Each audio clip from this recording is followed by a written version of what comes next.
Bienvenida, bienvenido a esta presentación sobre la vida política de Jesús. En esta presentación les quiero em, aclarar un poco el argumento de la primera parte del libro Jesús y la realidad política por este autor John Howard Yoder. Em, Igual les ha llamado la atención que este libro sea de la fecha 1972. O sea que estamos hablando de un libro que ya tiene muchos años.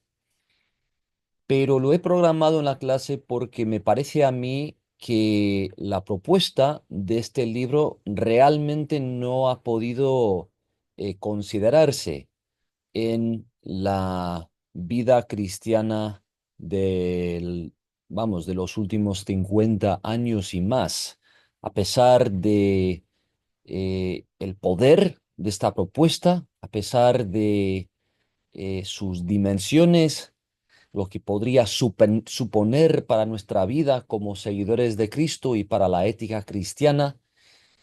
Parece que no ha llegado a plantearse de una manera paciente en nuestras comunidades cristianas.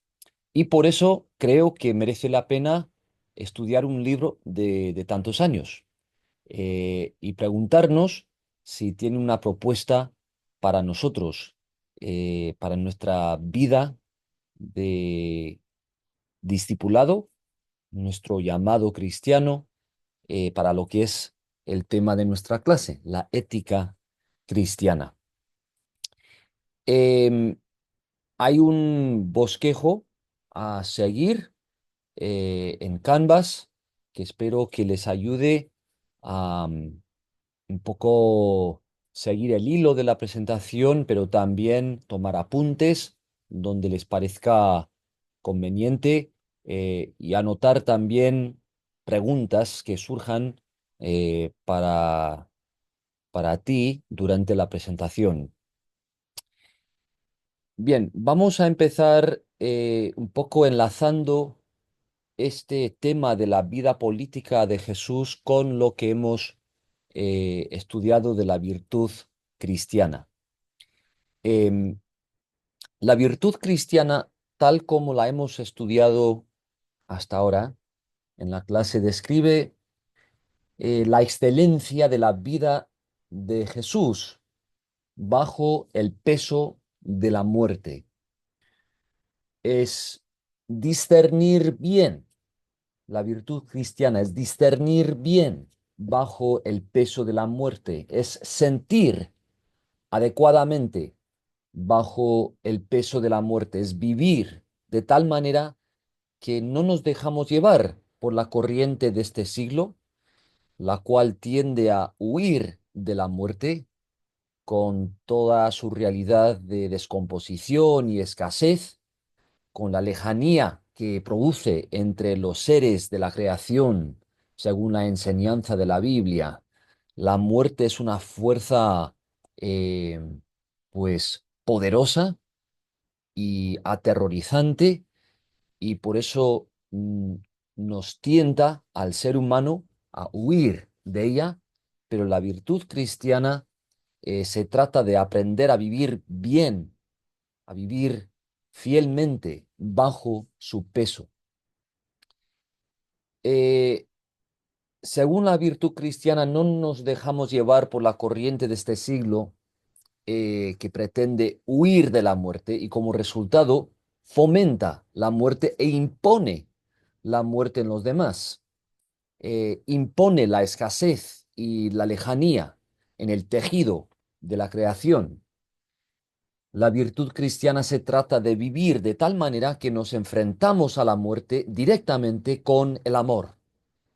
Y la muerte deja de ser ocasión de violencia y se vuelve ocasión del amor de Dios en Cristo Jesús. Se vuelve ocasión de la amistad y la comunión. Eh, Quizás yo tendría que matizar mi presentación de, de hace un par de semanas sobre la virtud cristiana en el caso de Macrina, quizás tendría que matizarla de la siguiente manera. Yo dije que el temor a la muerte conduce a la violencia y la avaricia, pero solo es cierta forma de temer a la muerte la que conduce a ese mal, ese pecado sistémico. Acordémonos que la virtud no suele decirnos simplemente que sí o que no a cierto impulso, sino que sí de ciertas maneras y que no de otras. Así que hay formas inadecuadas de temer a la muerte y formas más adecuadas de temer a la muerte. Una forma adecuada de temer a la muerte es temerla en la medida adecuada, en el momento adecuado, en relación a las personas adecuadas, etcétera. Parece que Macrina temía a la muerte de esta forma, ya que no hizo frente a ella de manera temeraria o cobarde, sino con cierto respeto y cuidado. Respondió a la presencia de la muerte en su vida de ciertas maneras de moverse el cuerpo, con ciertos gestos, un cierto modo de aguantar el sufrimiento, de hablar con su hermano Gregorio y con otros, con cierto modo de orar. O sea que ella había aprendido a vivir así antes de contraer una enfermedad mortal, porque toda su vida se había desenvuelto bajo el peso de la muerte y había aprendido a vivir bien bajo ese peso antes de su última enfermedad. Por lo tanto, atravesó esa última enfermedad según la virtud que ya había aprendido antes, como la persona que ya había llegado a ser. Y así murió bien, murió virtuosamente, encarnó la virtud cristiana. En mi presentación yo describí otras formas de temer a la muerte como formas inadecuadas, formas carentes de virtud, formas viciosas, formas en que el ser humano se rinde a la tentación satánica, formas de temer a la muerte que conducen a la destrucción y explotación de los demás y finalmente a la destrucción de uno mismo, de buscar liberarnos del peso de la muerte por medio de pasar su coste a los demás, de rechazar o minimizar cualquier vulnerabilidad nuestra. Entonces, tomando en cuenta esta matización de lo que significa temer a la muerte, podemos entender Jesús y la realidad política, o mejor traducido el título, la vida política de Jesús, como una descripción de la vida y por tanto la comunidad que vive bajo el peso de la muerte con amor cristiano, sin negar la presencia de la muerte, pero también sin rendirse a la tentación satánica de huir de la vulnerabilidad, la tentación de luchar contra el odio con el odio, de luchar contra la violencia con la violencia. En cambio, la vida política de Jesús es una vida que lucha contra el odio con el amor y lucha contra la violencia con la paciencia, aun si esto significa morir y aun si esto significa morir en una cruz. No se trata de someterse a los poderes injustos sin más, de conformarnos con esos poderes. Se trata de confrontar esos poderes de cierta manera, de resistir hasta tal punto que puede ocasionar medios de represión, como es la crucifixión. Se trata pues de seguir resistiendo a esos poderes de la muerte sin recurrir a represalias o la imposición en los demás del mismo dominio que podemos haber sufrido nosotros. Bien, como se puede apreciar en la, la introducción al libro y lo que se ve al principio del bosquejo, este libro de Yoder Jesús y la realidad política responde a la tendencia de arraigar la vida política de los cristianos en algo que no sea Jesús, como es, por ejemplo, aceptar un sistema económico depredador y esforzarnos por sacar lo mejor posible de él, de dejar que los parámetros de ese sistema nos dicten cuál es la justicia, en lugar de acudir a Jesús como la fuente del conocimiento de la justicia en nuestro mundo. Bien, hasta ahí. Em, este es el problema principal, entonces, para Yoder de la ética cristiana establecida, y es que los cristianos no consideramos que Jesús sea la norma para nuestra vida política. En la fe cristiana decimos, ¿no?, que Jesús es la revelación plena de Dios. Sin embargo, nos hemos buscado varias excusas para no seguir esa revelación en nuestra vida política. Una excusa muy común que Yoder menciona es que Jesús supuestamente no es pertinente a la vida política, sino pertinente solo a una vida espiritual o religiosa.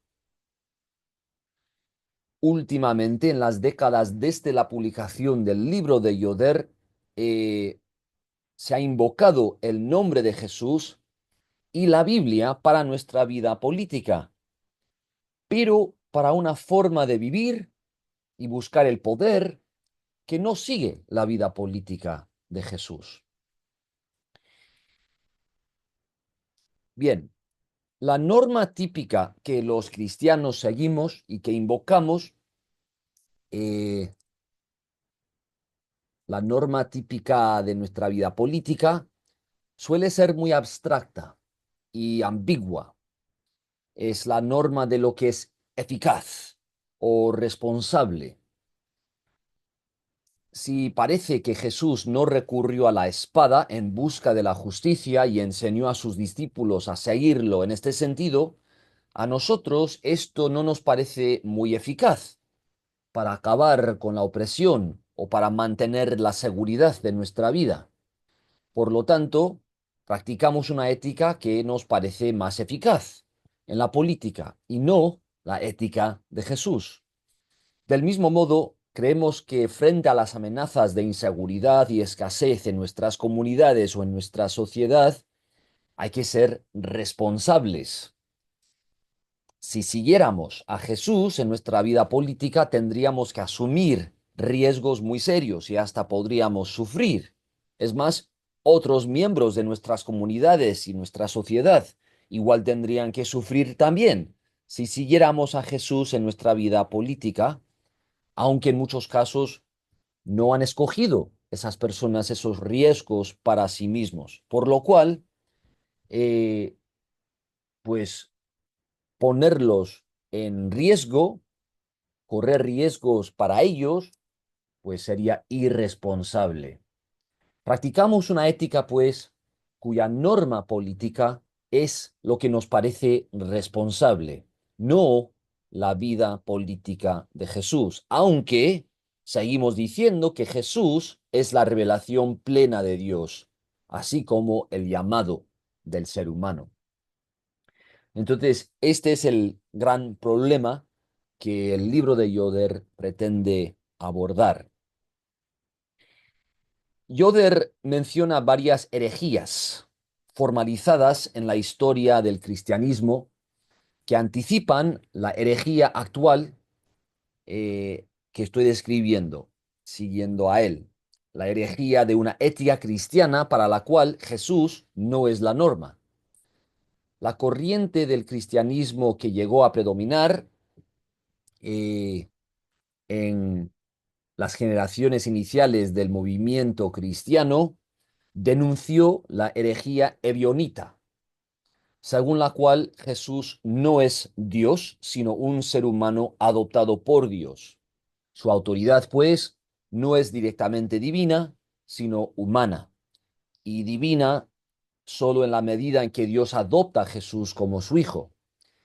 De la misma manera, dice Yoder, para un cristianismo en que la vida política de Jesús no es la norma, Jesús acaba siendo un ser humano, pero no la norma divina para nuestra vida. Entonces, en ese sentido, estamos siguiendo la herejía ebionita. Otra herejía tradicional es el gnosticismo cristiano, según el que Jesús fue tan divino que no fue plenamente humano. De la misma manera, para un cristianismo en que la vida política de Jesús no es la norma, Jesús es Dios, pero no suficientemente humano para ser la autoridad de nuestra vida humana y por tanto nuestra vida política. En general, en esta parte del libro, Yoder busca reivindicar la revelación de Dios como histórica, como encarnada, como humana.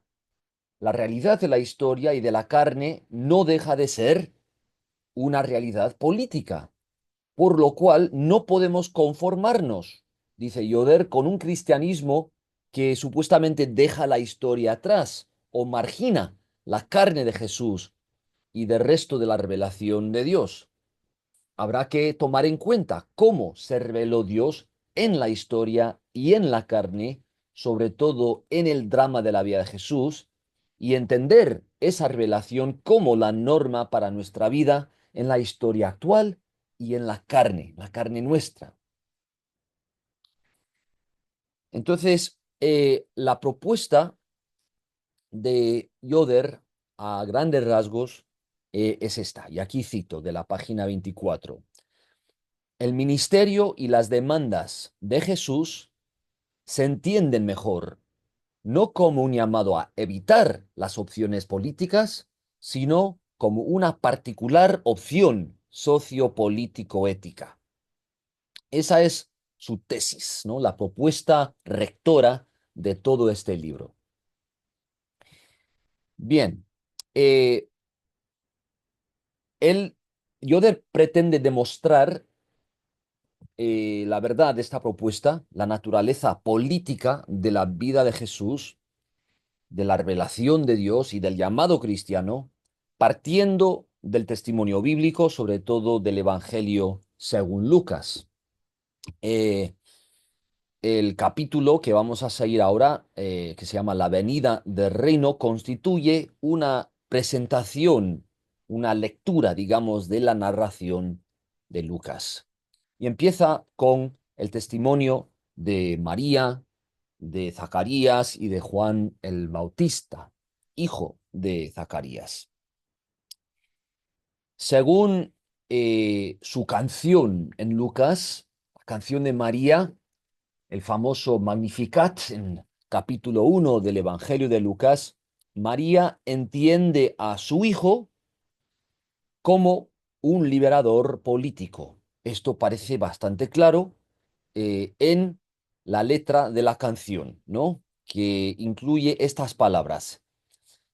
Hablando de Dios, hizo proezas con su brazo, esparció a los soberbios en el pensamiento de sus corazones, quitó de los tronos a los poderosos y exaltó a los humildes, a los hambrientos colmó de bienes, a los ricos envió vacíos.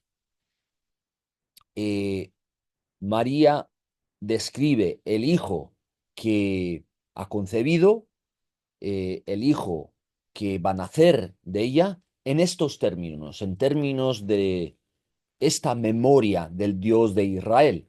Y por lo tanto está anunciando el nacimiento de un agente de cambio social radical. La esperanza de la consolación de Israel que ella invoca no se trata de lo cúltico o lo doctrinal o incluso de lo religioso, según Yoder. El agente que ella anuncia viene a quebrar la esclavitud de su pueblo, la esclavitud material, la esclavitud política en la que se encuentra.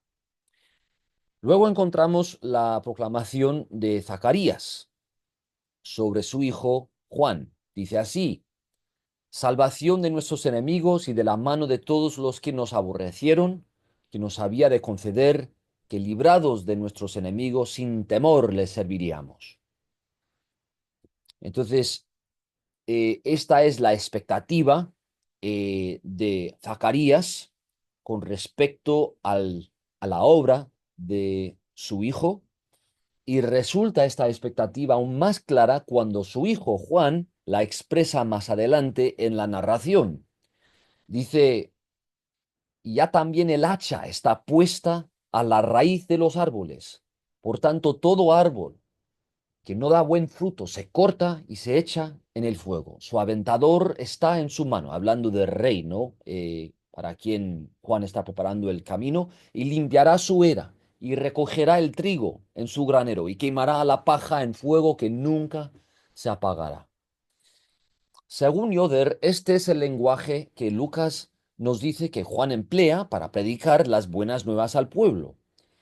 Y una corriente influyente del cristianismo nos invita a entender todo esto solo espiritualmente, pero es muy difícil meter todas estas palabras en un saco así. Estas palabras parecen describir una revolución política. O, pregunta yo, ¿es que María, Zacarías y Juan estaban equivocados? Pues el resto de la narración de Lucas no nos lleva a volver a estos testimonios iniciales como equivocados.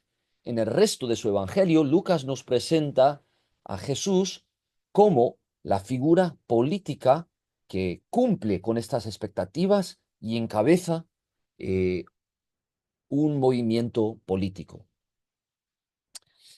Bien, con esto pasamos a la revelación de Jesús como heredero de Dios, como hijo de Dios. En el ungimiento de Jesús en su bautismo, en Lucas, la voz de Dios declara, tú eres mi hijo. Eh, Hijo de Dios, para nosotros, ha llegado a ser un título que describe la divinidad de Jesús. Y no se trata de negar eso por completo, pero en Lucas, Hijo de Dios, siguiendo Salmo 2, otros textos del Antiguo Testamento, describe una herencia de Dios, una comisión de Dios, una tarea, según Yoder. Es la tarea del Hijo y siervo mesiánico, que Isaías 42 también se refiere a una figura que es eh, portadora de la buena voluntad y la promesa del Dios de Israel en la tierra. Y esto se aclara en la tentación de Jesús. El diablo tienta a Jesús como hijo de Dios. Dice, si eres hijo de Dios, antes de cada escena de la tentación, y como nos explica Yoder, todas las opciones que el tentador pone delante de Jesús son modos de ser rey. Modos de ser rey que Jesús rechaza, porque va a ser rey según la voluntad de su Padre. Bien, entonces, en la siguiente sección del capítulo, Yoder interpreta el programa político de Jesús. Este programa se proclama en lo que Jesús empieza a predicar después de su bautismo y tentación. El reino de Dios se ha acercado. Este es el evangelio de Jesús. Y como Yoder nos explica, las palabras evangelio y reino se toman del campo político. En Lucas, Jesús inaugura su trabajo público después de su bautismo y tentación en su propia sinagoga en Nazaret. Presenta su propia misión con las palabras del profeta Isaías: por cuanto me ha ungido para dar buenas nuevas a los pobres, me ha enviado a pregonar libertad a los cautivos y vista a los ciegos, a poner en libertad a los oprimidos y predicar el año agradable del Señor. Este año agradable del Señor, que es un tema muy importante para Yoder, se refiere al año de jubileo, en que las desigualdades económicas acumuladas a lo largo de los años son aniveladas. La justicia del año sabático. La misión de Jesús se trata, pues, de un movimiento económico y político que produce esta justicia. Junto con la proclamación de esta justicia en su sinagoga de Nazaret, Jesús anuncia que algunos en su pueblo se opondrán eh, a esta proclamación, a esta llegada del reino de Dios, mientras que algunos gentiles van a recibir esta noticia y participar del poder de este reino. Que entonces Jesús da a entender de una manera que es de esperar a la luz de la ley y los profetas que la justicia del reino que él proclama llegará a todos los pueblos. Lucas narra después el crecimiento del movimiento judío alrededor de Jesús como profeta en las siguientes etapas de su narración, centrándose en los enfermos y otros necesitados, así como los recaudadores de impuestos que son traidores al pueblo. Frente a la oposición de algunos gobernantes de su pueblo, Jesús nombra a 12 de sus discípulos como apóstoles para que sean embajadores de la nueva realidad del reino de Dios para su pueblo de 12 tribus. Y según crece su movimiento, se vuelven más peligrosas sus enseñanzas. Pueblos históricamente hostiles a Israel, como Tiro y Sidón, entran en el horizonte de la misión de Jesús y Jesús enseña que los pobres serán bendecidos y los hambrientos serán saciados. Yoder enfatiza que Jesús no está describiendo solo a personas supuestamente pobres espiritualmente o hambrientos solo de justicia. Describe a los pobres, los que carecen de sustento material. Anuncia el reino en términos de conflictos económicos y sociales. Las deudas que serán perdonadas no son deudas solo espirituales, sino que son males sociales. O sea, la plataforma que Jesús había proclamado en su sinagoga en Nazaret se repite y se presenta en más detalle, ahora con la formación de una comunidad de discípulos en Israel. Entonces, el programa político de Jesús es un programa social y económico desde su introducción en la narración de Lucas.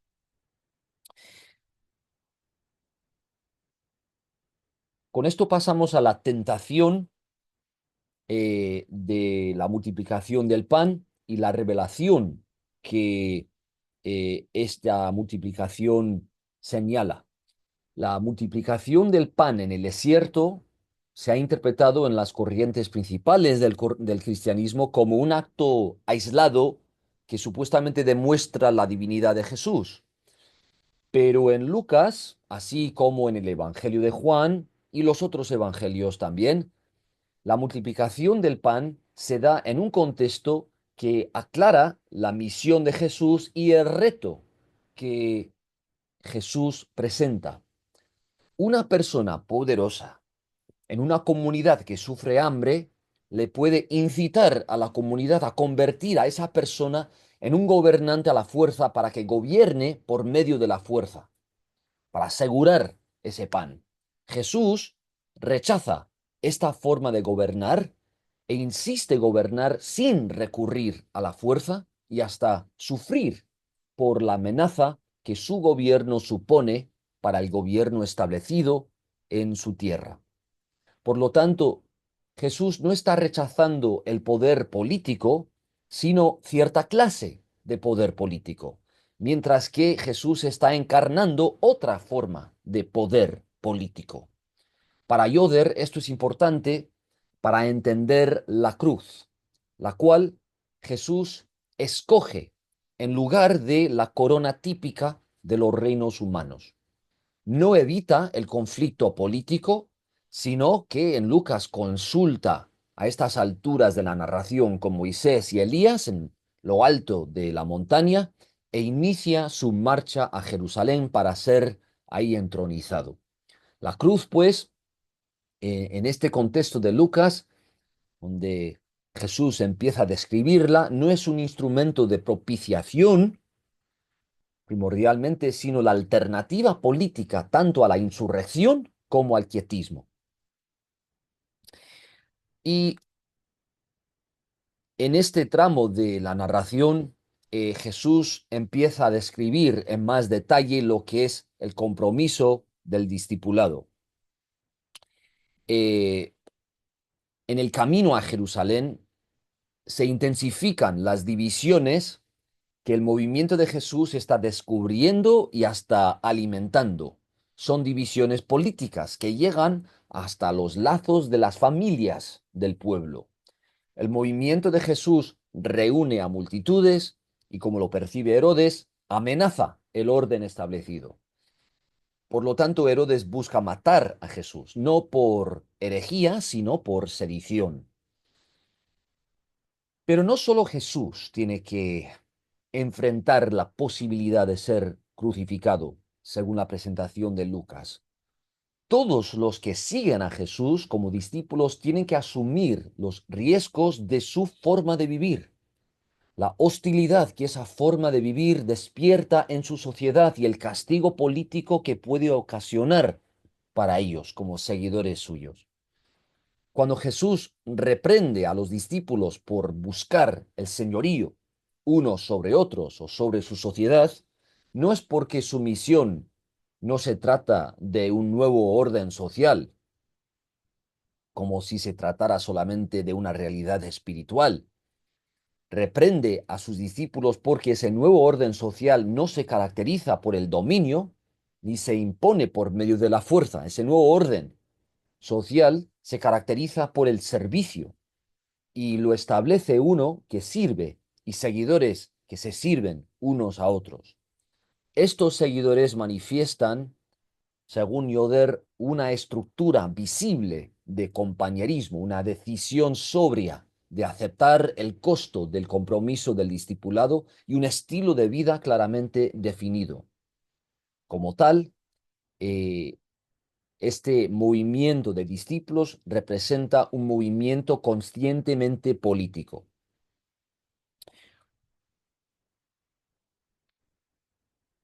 Al llegar a Jerusalén como liberador, profeta, político, Jesús realiza un acto público de protesta profética en las cortes del templo. Acto que es también, según Yoder, una toma simbólica del recinto del templo como la jurisdicción de Jesús. Sin embargo, lo lleva a cabo sin recurrir a la violencia como para levantar una revuelta armada, aunque podía haberlo hecho con el apoyo que tenía de la multitud. En lugar de levantar una revuelta armada, vuelve a Betania después de su acto en el templo, pero ahora las autoridades de Jerusalén se están organizando urgentemente para acabar con la amenaza política de Jesús. La clave de, de esta escena para la propuesta de Yoder es que el acto de Jesús no tiene fines solamente espirituales, ni tampoco enfrenta solo el robo del pueblo en las cortes del templo o el sacrilegio del lugar santo con la actividad comercial, la actividad que en realidad consiste en el templo en las tareas necesarias para la compra y venta de animales de sacrificio para los peregrinos y la recaudación del impuesto del templo según la ley de Moisés. El acto de Jesús, junto con el resto de los acontecimientos públicos de Lucas 21, constituye un choque entre regímenes.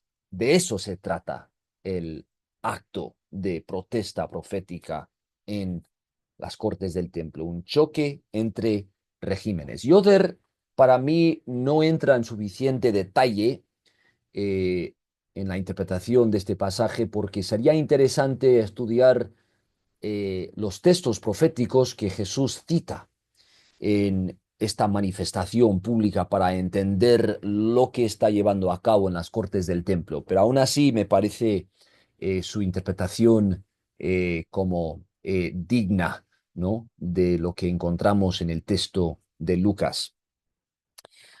Bueno, La última renuncia de Jesús. Antes de la traición y detención de Jesús, Lucas nos presenta una serie de escenas en que Jesús enseña a sus discípulos la naturaleza peculiar del reino que él está estableciendo ahora mismo en Jerusalén. Y en el jardín de Getsemaní, Jesús ora a su Padre porque le sea quitada esta copa. Yoder demuestra en esta sección del capítulo que la gran tentación que se presenta a Jesús en este momento por última vez en Getsemaní es la de la liberación de su pueblo por medio de la violencia. El que pasara la copa significa que Jesús recurriría a la violencia, como lo hace Pedro en legítima defensa de su Señor y de sí mismo. Se podría haber lanzado la guerra santa con la espada y con el respaldo de legiones de ángeles. Esta fue, según Yoder, la última oportunidad de levantar la revuelta armada y lo que Judas esperaba desencadenar al entregar a Jesús a las autoridades de Jerusalén. Se presenta, pues, por última vez la tentación de gobierno satánico. Y Jesús, como ha hecho a lo largo de su vida pública, la rechaza. La ejecución de Jesús.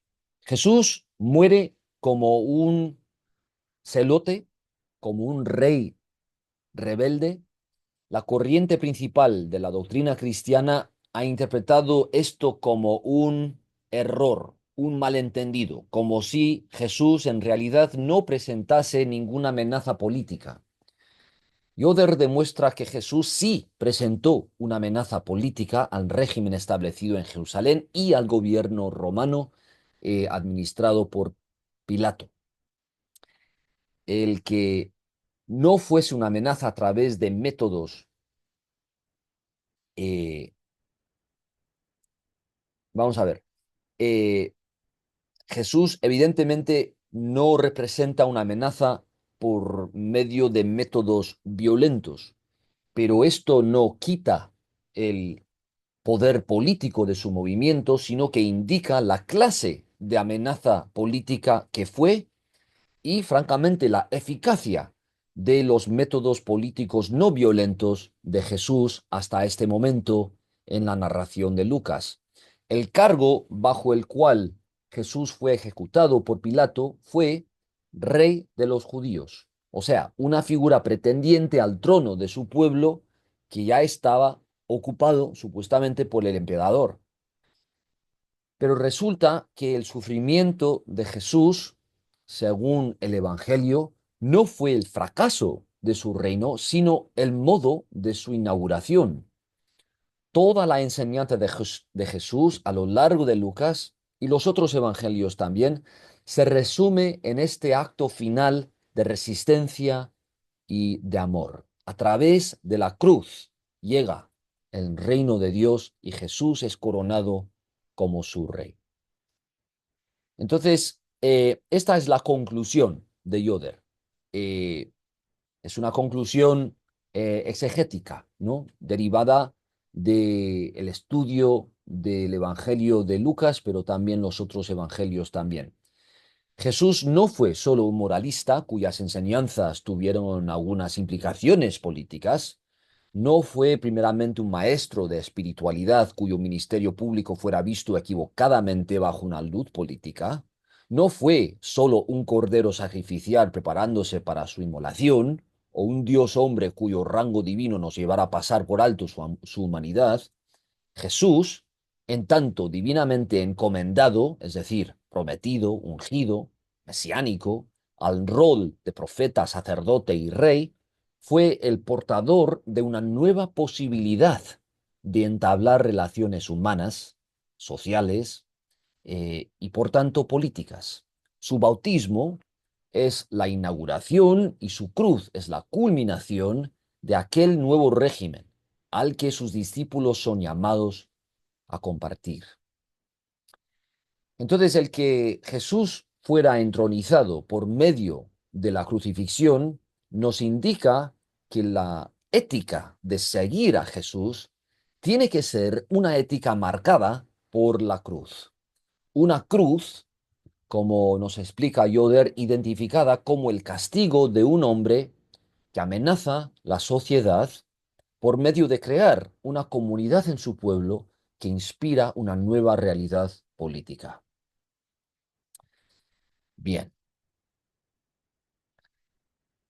con esto pasamos al siguiente capítulo en que se estudia el cambio socioeconómico del jubileo y de reforma sabática. Se llama el capítulo Las consecuencias del jubileo y la meta de este capítulo en el libro es demostrar que Jesús sí inauguró el año del jubileo de la ley de Moisés con todas sus consecuencias económicas y políticas. El año del jubileo es una extensión, si se acuerdan del Antiguo Testamento, del pilar del sábado en la economía política de Israel. Entonces, en lugar de explotar la tierra al máximo, que podía haber sido la tendencia, eh, el jubileo cada 7 años requería que se permitiera descansar la tierra. Entonces, cada 7 años había que dejar descansar la tierra y confiar en la provisión de Dios para el sustento del pueblo. Y esta misma confianza o fe es un eje de la enseñanza de Jesús. Entonces, estamos hablando en este capítulo de la remisión de deudas y la liberación de esclavos y en un momento de la reforma agraria y redistribución del capital. Uno de los elementos del año del jubileo es la remisión de deudas, incluso las deudas que tomaban la forma de la esclavitud del endeudado. Yoder en esta sección demuestra que la enseñanza de Jesús sobre el perdón de deudas no se refiere solamente a ofensas o deudas solo espirituales, sino a deudas de tierra y dinero y otras formas de capital. Jesús manda, pues, que borremos las deudas de aquellos que nos deben dinero o tierra y que practiquemos el jubileo. Es más, según Jesús, este es el modo en que experimentamos la gracia de Dios. O sea, si no practicamos la gracia unos con otros en este sentido económico, no podemos experimentar la gracia de Dios. Practicar el jubileo constituye una parte crucial del arrepentimiento necesario para entrar en el reino de Dios en la tierra según la enseñanza de Jesús. Entonces ahora la reforma agraria y redistribución de capital que ya es mm, implícita en esta eh, remisión de deudas. Al entender el perdón de deudas y la gracia de Dios en estos términos, podemos reconocer que Jesús encabezaba una reforma agraria. En la generación de Jesús, la única riqueza de la gente estaba constituida por la tierra y el ganado. Estas eran las formas principales de su capital. Jesús optó por la vida de un pobre, en que dependía de los demás para su pan diario, y enseñaba a sus discípulos a practicar la redistribución de su capital conforme al jubileo. Como enseña en Lucas 12, dice así: todas estas cosas buscan los pueblos del mundo, pero su Padre sabe que tienen necesidad de estas cosas. Mas busquen el reino de Dios y todas estas cosas les serán añadidas. No teman manada pequeña, porque a su Padre le ha placido darle el reino. Vendan lo que poseen y den limosna. Jesús no dirigió enseñanzas así solo a una clase especial dentro de su movimiento, sino a todos sus discípulos. No se oponía al diezmo, sino que enseñaba que el diezmo no era suficiente para la justicia, la fe y la bondad. Entonces, esto no era un ideal imposible, sino el estilo de vida del discipulado. Eh, una redistribución de capital, un perdón de las deudas de tierra y de otras formas de capital en busca de la justicia del reino de Dios. Sin embargo, fíjense que Yoder contiende que Jesús, a través de esta enseñanza, no exigía el comunismo entre sus discípulos.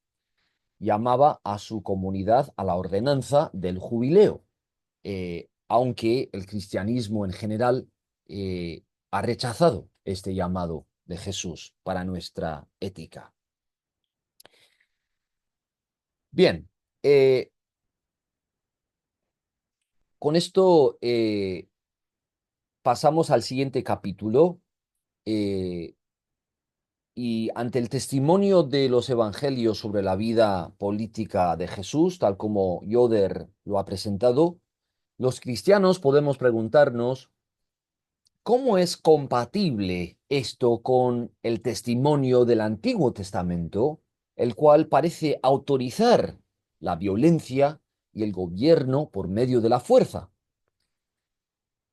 Según Yoder, esta pregunta resulta de un mal planteamiento del Antiguo Testamento, cuyo propósito no es transmitir un código moral generalizable.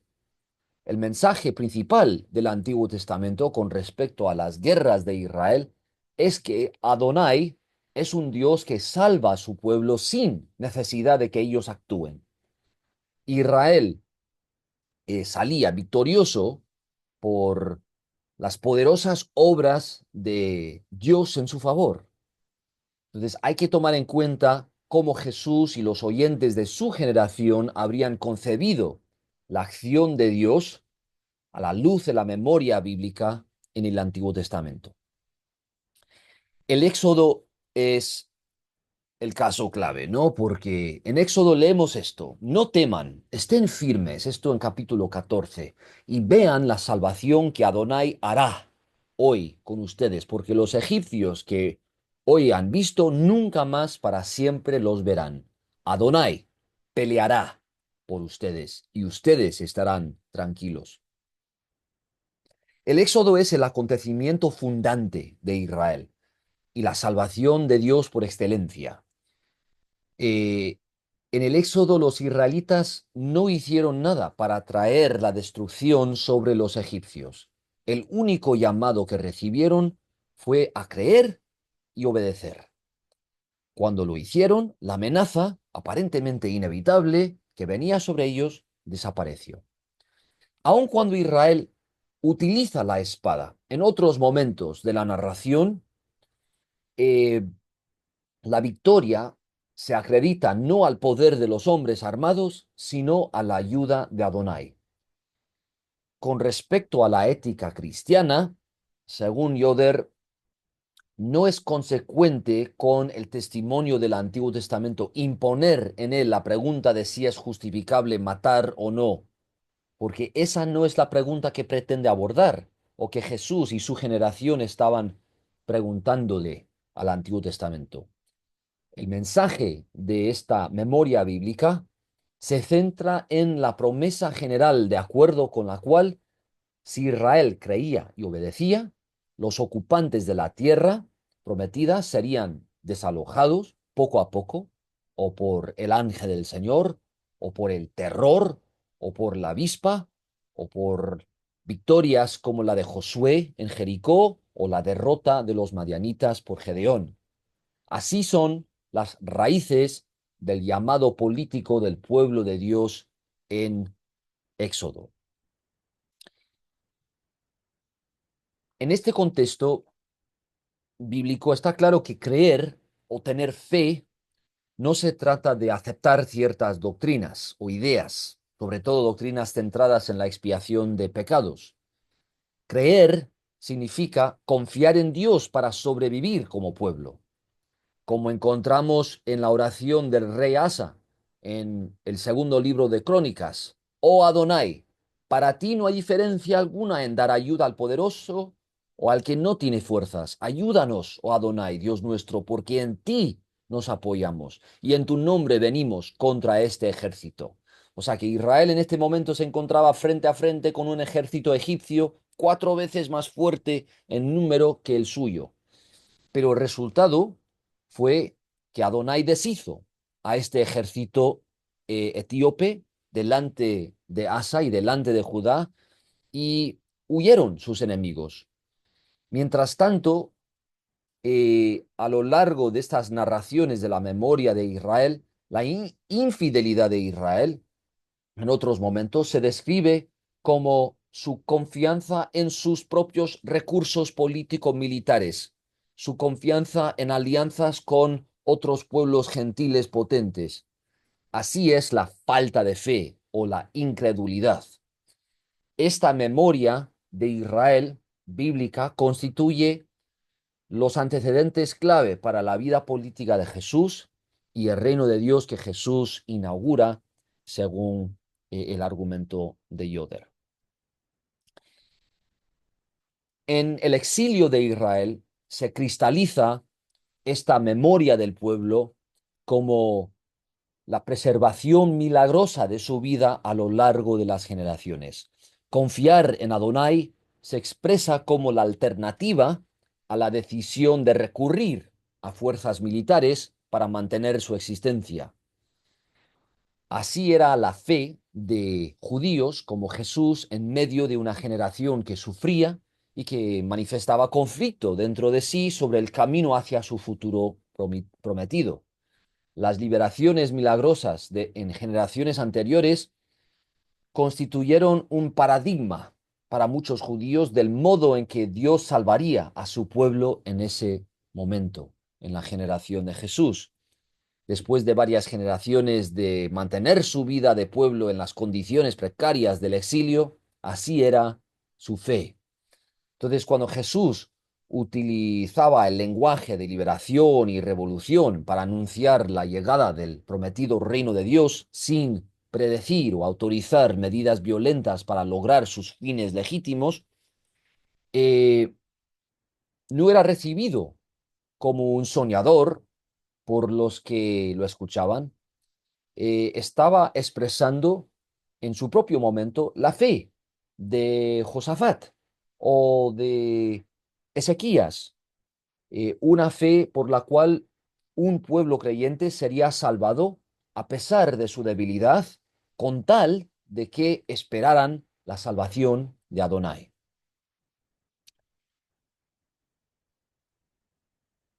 El capítulo 5 de este libro, de Jesús y la realidad política, es breve, tiene un propósito sencillo, así que no vamos a dedicarle mucho tiempo, pero es demostrar que la enseñanza política de Jesús, sobre todo su visión de liberación sin recurrir a la violencia, era pensable, imaginable en su época, imaginable y pensable hasta tal punto que otros judíos se oponían a la opresión imperial por medio de métodos parecidos a los de Jesús. Yoder cita al historiador Josefo en este capítulo. Josefo fue un escritor judío del primer siglo, quien relata varios casos de resistencia no violenta al gobierno de Poncio Pilato y a el de Gayo Calígula, un emperador romano de los años 37 al 41 después de Cristo. Resistencia que en ambos casos tuvo cierta eficacia. Yoder, pues, observa que la resistencia colectiva no violenta de los judíos de Judea y Galilea en la generación de Jesús en contra de las fuerzas romanas fue exitosa 2 veces en una década.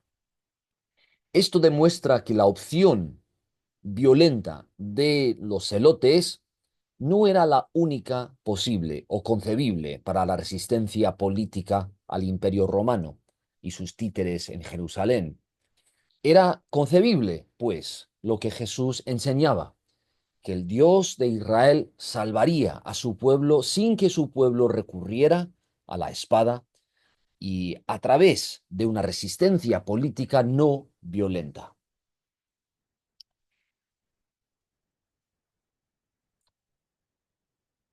Bien, con esto pasamos a un resumen del testimonio canónico contra una corriente predominante de ética cristiana que nosotros y nosotras hemos heredado. Yoder no quiere basar su argumento hasta este punto en el libro en una supuesta uniformidad del testimonio neotestamentario sobre la vida política de Jesús o una visión simplista de la riqueza bíblica, pero sí pretende señalar la coherencia canónica del retrato político que él ha desarrollado del testimonio bíblico que ha presentado hasta el momento presente del libro. Entonces, en el capítulo 6 busca demostrar que la cruz es el principal eje de continuidad entre el testimonio de los evangelios y las epístolas posteriores del Nuevo Testamento. Entonces, con respecto al fundamento político de la cruz para la vida cristiana, Pablo presenta su propio ministerio apostólico como una participación en la cruz y la resurrección de Cristo. Es más, así son los sufrimientos también de todos los creyentes a los que Pablo escribe sus cartas. Pedro y otros autores invocan la cruz de la misma manera como un ejemplo a seguir. En todas estas cartas no se nos llama a los cristianos a seguir el ejemplo de Jesús en cualquier sentido o en un sentido general, a usar solo sandalias, sino caminar descalzos, o llevar el pelo como Jesús llevaba el suyo, o a trabajar como carpinteros como hacía Jesús, o usar el mismo estilo de enseñanza que usaba Jesús. La imitación de Jesús, que es el llamado cristiano en las cartas del Nuevo Testamento, se centran en un solo tema, el de imitar los sufrimientos de Jesús y de esta manera participar de esos sufrimientos. Esta imitación es lo que guía a la Iglesia de Jesús en su navegación de los poderes del mundo. Entonces, solo en un punto, solo en un tema, pero de manera continua y universal, Jesús es nuestro ejemplo en el resto del Nuevo Testamento, y es en su cruz. E igual que en los evangelios, eh, que la cruz en las cartas del Nuevo Testamento tiene un carácter social. La cruz de los creyentes no es cualquier sufrimiento ni toda clase de sufrimientos, como son las enfermedades y varias otras tensiones que hay que enfrentar en la vida. La cruz de los creyentes es lo mismo que la de su Señor. Es el precio de su no conformismo social bajo la presión de un imperio. Como explica Yoder, no es como la enfermedad o la catástrofe un sufrimiento inexplicable e impredecible. Es el final de un camino elegido habiendo sopesado el costo. La cruz en este sentido es lo que hay al corazón del llamado cristiano y por tanto la ética cristiana. Dice así Jesús en Juan 15, el siervo no es mayor que su Señor. Si a mí me han perseguido, también a ustedes les perseguirán como mis seguidores. Y aquí está describiendo sobre todo la persecución que culmina en la cruz. Entonces, esta cita de Juan 15 es una expresión de la norma de la vida cristiana, de la relación entre nuestra obediencia social y la mesianidad de Jesús. Si nosotros representamos como Él el orden divino, que ya está al alcance, accesible, si nosotros renunciamos como Él al uso legítimo de la violencia y a la acreditación de autoridades existentes, pues su comunidad, nosotros nos vamos a enfrentar de maneras análogas a las suyas con la hostilidad del orden antiguo y pasajero. Si somos cristianos, pues Jesús tiene que ser la norma de nuestra vida, de nuestra ética. Y resulta que su vida fue una vida política de cierto carácter, lo cual nos llama a nosotros a cierto compromiso político en nuestra vida como sus discípulos. No podemos derivar nuestra ética o nuestra visión política o económica de otra fuente que nos parece más lógica o realista o responsable. Si es que va a ser una ética cristiana, tiene que ser una ética que procede de Cristo como nuestra norma. Y en esta última parte de, de esta primera mitad del libro, Yoder está buscando aclarar cómo la cruz revela la ética de Cristo y por lo tanto nuestra ética como cristianos. Y la cruz se tiene que entender en su contexto político. Bueno, vamos a finalizar con varias dicotomías, digamos, que Yoder nos invita a rechazar, ¿eh? Y esto hace eco del primer capítulo del libro. El testimonio bíblico no permite dicotomías típicas según las que nos hemos imaginado muchas veces la ética cristiana. Una dicotomía, por ejemplo, entre la divinidad y la humanidad de Jesús. Porque esa dicotomía ha permitido eh, pues marginar a la vida humana de Jesús como la autoridad de nuestra vida. Resulta que la divinidad de Jesús nutre la autoridad de su humanidad política para nosotros y por eso no podemos aceptar una dicotomía entre su divinidad y su humanidad. El siguiente es, o la siguiente dicotomía es que no hay que elegir entre el Jesús de la historia y el Jesús del dogma para la ética cristiana. El Jesús de la historia es el Cristo de la fe, según Yoder. Entonces, la libertad existencial que se pide de las iglesias la vamos a entender escuchando al rabino revolucionario Jesús. En él, la soberanía de Adonai se ha hecho historia humana. Siguiente, no hay que elegir entre el profeta y la institución. El régimen inaugurado por Jesús como Mesías no nos permite una elección así. El jubileo que Jesús proclama no es el último momento de la historia humana o un evento sin duración. Es una institución cuyo funcionamiento dentro de la historia tendrá un impacto preciso y practicable. No es un perpetuo terremoto social que hace imposible cualquier continuidad del esfuerzo temporal, sino una revisión periódica que permite nuevos comienzos.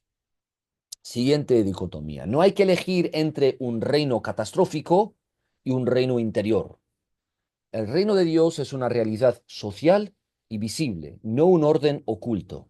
Inspira una obediencia concreta, vivida en perdón y arrepentimiento. La obediencia fomenta un orden en que la gracia y la justicia van unidas. Siguiente, no hay que elegir entre lo político y lo monástico. Según Yoder, si confesamos a Jesús como Mesías y Señor, esta disyuntiva no tiene sentido.